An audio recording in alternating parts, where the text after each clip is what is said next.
Dear listeners, अल्लाह ताला के फजल व करम से हम आपके लिए एक सीरीज़ स्टार्ट कर रहे हैं MCQs of the contract act 1872। तो आज उस सीरीज़ का फर्स्ट पार्ट है।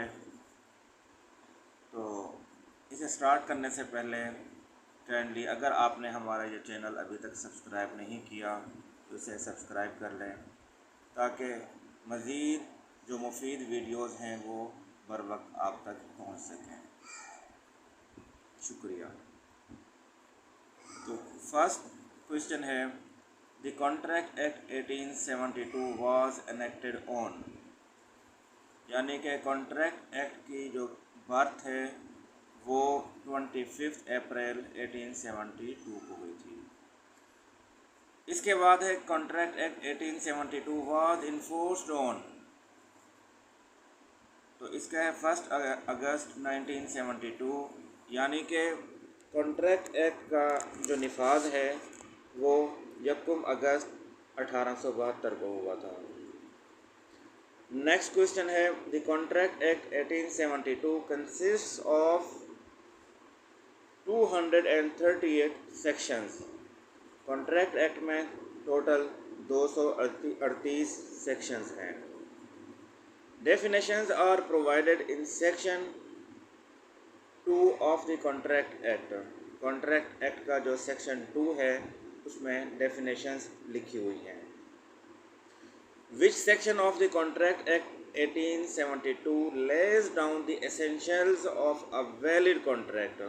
Contract Act का कौन सा section है जो कि एक valid contract के basic ingredients को define करता है? तो सेक्शन 10 है इसका जवाब। There are dash essential ingredients of a valid contract, तो इसका जवाब है डी, यानी कि 5 बेसिक इंग्रेडिएंट्स हैं किसी भी वैलिड कॉन्ट्रैक्ट को।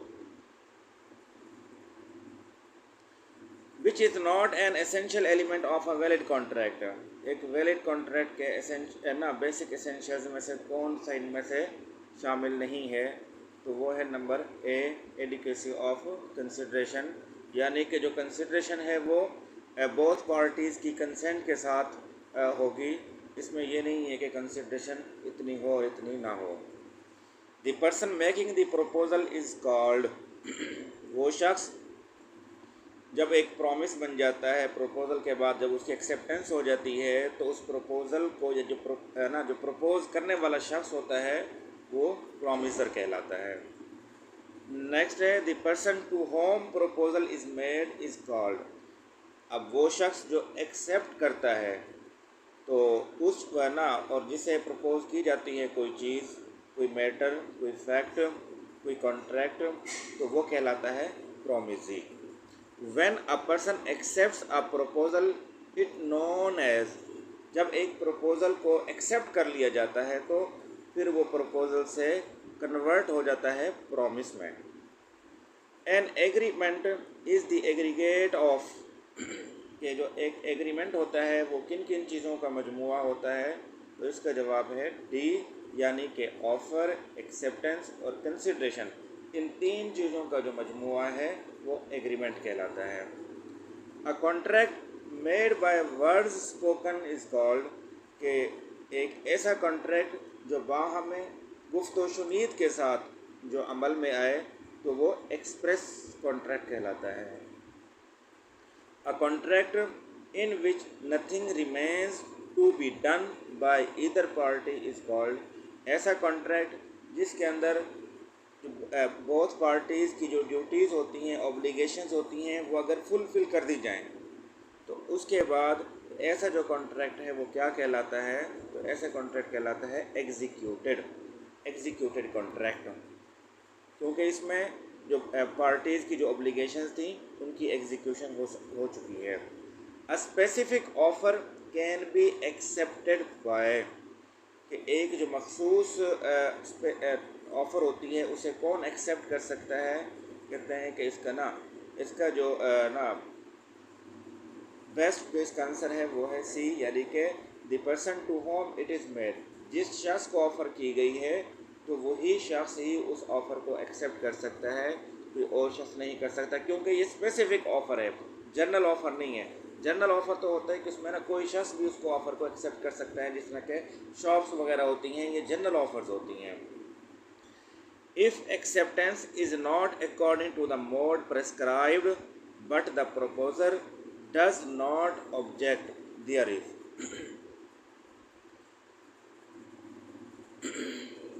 अगर कहते हैं कि जनाब वाला के जो एक्सेप्टेंस है वो यानी कि ना जो स्पेसिफिक उसका मोड था उसके मुताबिक नहीं है, तो फिर क्या होगा?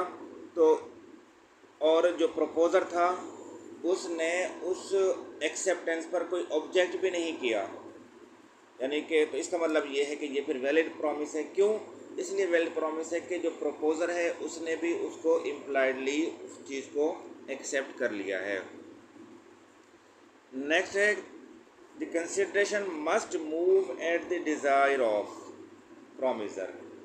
ज़ाहिर है कि ना जो प्रॉमिसर है उसी की तरफ से प्रपोज़ल आई है और उसी की ही वो चीज़ है, तो जिस शख्स के वो सब्जेक्ट मैटर है, जो उसका मालिक है, तो कंसिडरेशन जो है वो भी उसी की डिज़ायर पर होगी, उसी की ख्वाहिश के मुताबिक होगी। नेक्स्ट है कंसिडरेशन में भी, तो जो कंसिडरेशन है वो यानी कि ना प्रेजेंट भी हो सकती है, पास्ट भी हो सकती है, फ्यूचर भी हो सकती है, यानी कि वो पार्टीज़ की अपनी ना उस पर मर्ज़ी पर डिपेंड करता है। On attaining the age of majority the minor's agreement can not be ratified. क्यों नहीं किया जा सकता? इसलिए कि जब माइनर का जो एग्रीमेंट है वो होता है वाइड। जब एक कॉन्ट्रैक्ट था ही वाइड तो उसको बाद में किस तरह रेटिफाई किया जाएगा?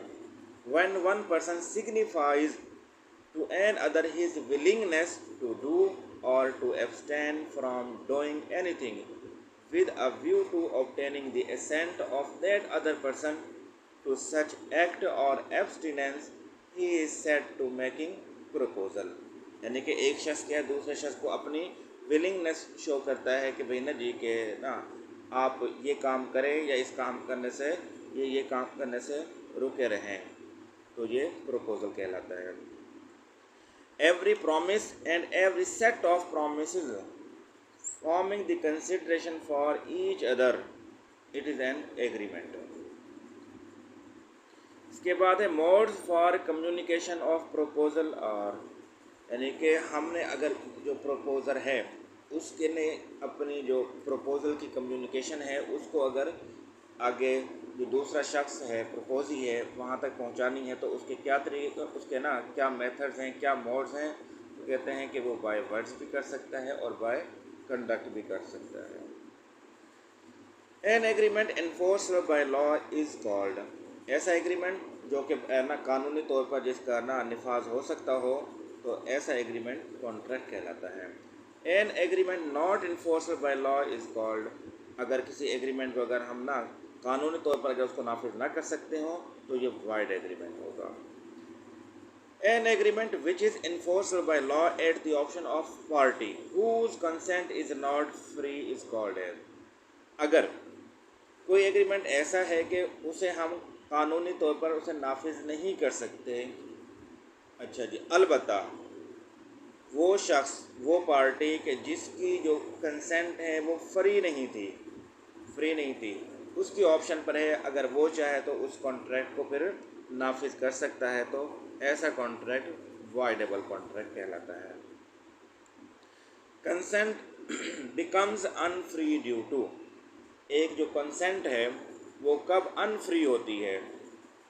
तो कहते हैं कोएर्शन, अनड्यू इन्फ्लुएंस, फ्रॉड। ये तीनों ना ऐसी चीज़ें हैं कि इनकी वजह से जो कंसेंट है वो अनफ्री हो जाती है। Compulsion, constraint, compelling by force of arms और थ्रेट और कॉल्ड कोएर्शन। यानी कि किसी शख्स को ना मजबूर कर देना कि वो लाजमी से लाजमी चाहे, अब वो यानी कि वो फिज़िकली तौर पर अगर हम जब किसी शख्स को मजबूर करेंगे, कंपेल करेंगे, तो ये कोएर्शन कहलाएगा।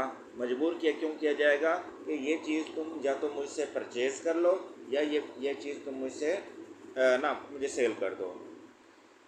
A proposes by letter to sell a house to B at a certain price.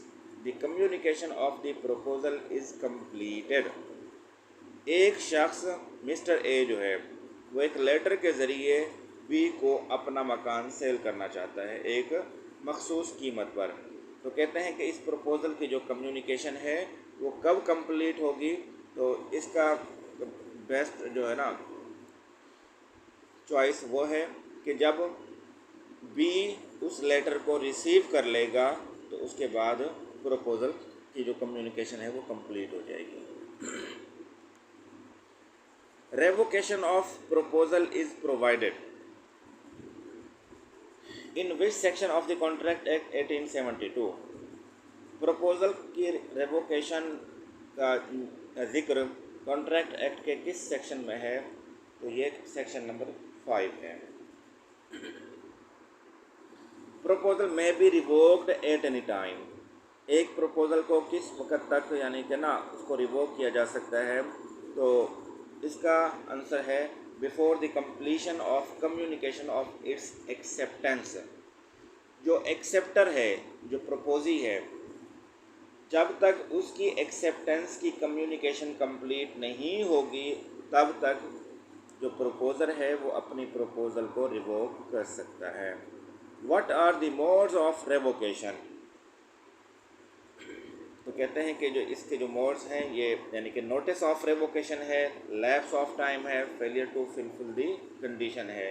वो जो भी उसने अपनी प्रपोज़ल के अंदर जो चीज़ लिखी होगी, जिस चीज़ को मेंशन किया होगा, अगर यानी कि फर्स्ट उसने लिखा है कि भाई आपने जो मेरी प्रपोज़ल है इसको विद इन 2 days आपने इसको एक्सेप्ट करना है या रिजेक्ट करना है, मुझे इसका जवाब देना है। और अगर वो 2 दिन गुजर गए तो इसका मतलब ये है कि रिवोक हो गया। इसी तरह अगर उसने किसी कंडीशन का नाम जिक्र किया था कि ये कंडीशन फुलफ़िल कर दें तो ना ये चीज़ फ़र्ज़ करें कि ये आपकी होगी या ये है कि हमारा कॉन्ट्रैक्ट ये पक्का हो जाएगा। अगर वो कंडीशन फुलफ़िल नहीं की गई तो फिर भी यही समझा जाएगा कि उसने उसको रिवोक कर दिया है। अच्छा, इसी तरह अगर इन दो चीज़ों अगर इनका जिक्र नहीं है और प्रपोज़ल जो प्रपोज़र अपनी प्रपोज़ल देने के बाद कोई नोटिस दे देता है रिवोकेशन का तो उस वक्त भी रिवोक हो जाएगा। As per section 6 of the Contract Act 1872, there are ways for revocation of proposal. तो फाइव वेज हैं, 5 मोड्स हैं रेवोकेशन के, किसी भी प्रपोज़ल को रिवोक करने के। In order to convert a proposal into a promise the acceptance must be. अगर हमने अपनी प्रपोज़ल को हम ये चाहते हैं कि वो प्रॉमिस में कन्वर्ट हो तो फिर जो एक्सेप्टेंस है वो लाजमी है कि वो एब्सोल्यूट हो और नॉन और अनकंडीशनल होनी चाहिए। Who can not make a valid contract according to contract act 1872? इनमें से माइनर है। माइनर जो है वो छोटा बच्चा, वो कोई कॉन्ट्रैक्ट नहीं कर सकता। अगर वो कॉन्ट्रैक्ट करेगा तो वो वाइड कॉन्ट्रैक्ट होगा, वैलिड कॉन्ट्रैक्ट नहीं होगा। Agreement made by lunatic is dash in the I of contract act 1872 तो वाइड। ल्यूनेटिक भी नहीं कर सकता जो कि अपना जिसको यानी कि ना समझ बूझ ही नहीं है। Fraud is defined in section 17 of the contract act. Section 17 में फ्रॉड को डिफाइन किया गया है कॉन्ट्रैक्ट एक्ट के। The term fraud means, fraud का मतलब क्या है? फ्रॉड से मुराद होता है कि active concealment of fact with knowledge and belief of the fact. किसी फैक्ट के बारे में पता होने के बावजूद उसे छुपा लेना। इसी तरह सेकंड क्या है? Doing any act fitted to deceive, किसी शख्स को धोखा देने के लिए कोई भी काम करना, ये दोनों जो अमल हैं ये फ्रॉड कहलाते हैं। Every agreement by which any party thereto is restricted absolutely from enforcing his rights under or in respect of any contract by the usual legal proceeding in the ordinary tribunal or which limits the time within which he may thus enforce his right, it is। अगर किसी शख्स को अगर कोई ऐसा contract किया जाता है कि और उस कॉन्ट्रैक्ट के नतीजे में दूसरे शख्स को का जो लीगल राइट है जुडिशल प्रोसीडिंग्स का उसे उसको रोक दिया जाता है, तो ऐसा जो एग्रीमेंट है वो वाइड एग्रीमेंट कहलाता है। A's son has forged B's name to a promissory note, B under threat of prosecuting A's son obtain a bond from A for the amount of forged note if B sues on this bond। तो इस सूरत के अंदर,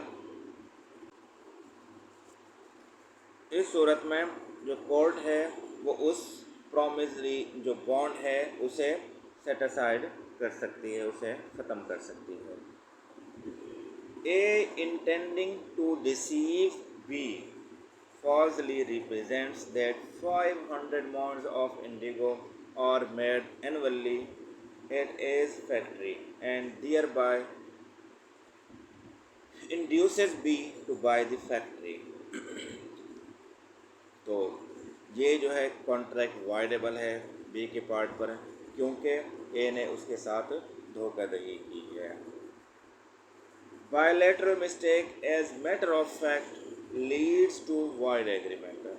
अगर bilateral कहते हैं दो तरफा, अगर बोथ पार्टीज़ जो हैं वो ना मिस्टेक पर हैं किसी भी फैक्ट के बारे में, तो फिर ऐसा जो एग्रीमेंट है वो वाइड एग्रीमेंट कहलाता है। Where one of the parties is under mistake as to matter of fact, the agreement is valid. हाँ, अगर किसी एक पार्टी अगर ना मिस्टेक ऑफ फैक्ट पर है तो फिर ऐसा जो एग्रीमेंट है वो वैलिड एग्रीमेंट होता है। A agrees to buy from B a certain horse. It turns out that the horse was dead at the time of the bargain, though neither party was aware of the fact, the agreement is। अब चूँकि इस statement के मुताबिक दोनों parties को पता नहीं था, दोनों यानी कि ना both parties are under the mistake of fact, तो फिर लिहाजा ऐसा एग्रीमेंट वाइड एग्रीमेंट होगा। The consideration or object of an agreement is lawful unless it is forbidden by law। Agreement without lawful consideration is void। अगर कोई consideration अगर illegal है तो फिर ऐसा agreement void agreement